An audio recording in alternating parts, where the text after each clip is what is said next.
In this video, we'll be exploring the ultrasound and surface anatomy of the cervical and thoracic spine, as well as the axilla and brachial plexus. To begin with, we'll look at the surface anatomy of the cervical spine. By asking the patient to flex their spine and cross their arms to protract the scapula, we can more clearly see the spinous processes.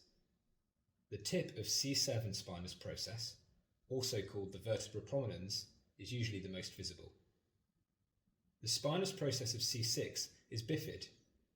With the neck flexed, it is difficult to palpate because the nuchal ligament becomes taut.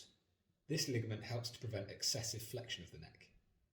If the neck is extended, however, the nuchal ligament slackens and it becomes more easily to palpate C6. We will now look at the surface anatomy of the thoracic spine. Sometimes the process of T1 is also more prominent. In lean people, a continuous ridge can also be felt which links the thoracic vertebra together. This is called the supraspinous ligament and is a continuation of the nuchal ligament. In the thoracic region, it is also possible to palpate the transverse processes either side of the spinous process. When standing straight, the spinous processes lie deep in the median longitudinal furrow. The prominent bulges either side are the erector spinae muscles. Now we will look at the surface anatomy of the axilla. The walls of the axilla can be defined as anteriorly the pectoralis major, posteriorly the latissimus dorsi,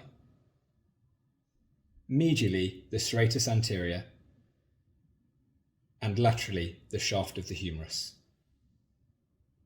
We will now look at the ultrasound of cervical and thoracic spine.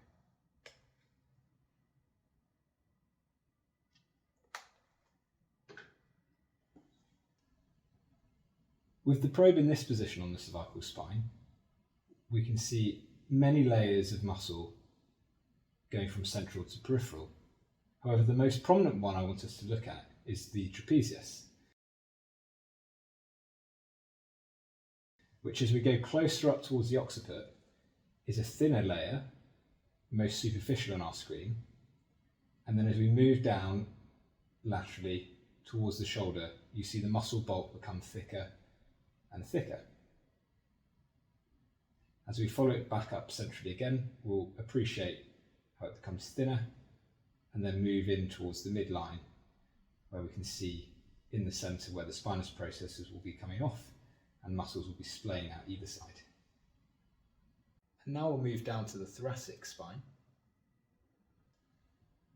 In this position on the thoracic spine, I'm placing my probe in the transverse plane, and it's just off the midline, so I'm just out of the way of the spine. And here I want us to just be able to look at the intercostal muscles and the ribs and the pleura as well, if we're lucky we'll be able to see.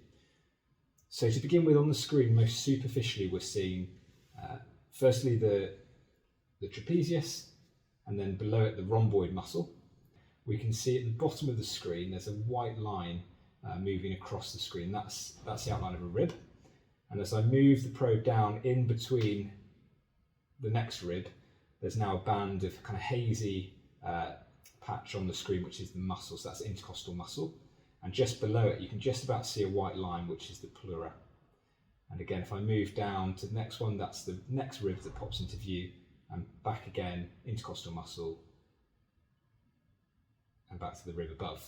And if I rotate the probe into the sagittal plane here, we've seen the same thing, but just appreciated from a slightly different point of view. So now we're seeing a cross-section of two ribs with the intercostal muscles in between them, and underneath you can see the pleura lighting up in white, and at the top the trapezius and the rhomboid below it. We will now use ultrasound to look at the brachial plexus just above the collarbone on the left-hand side. In this position, just above the collarbone, it's a great position to see the subclavian artery, which we can see pulsating away in the middle of the screen. And the roots of the brachial plexus are also visible just to the left of the subclavian artery. Remember, these two structures sit between the anterior and middle scaling.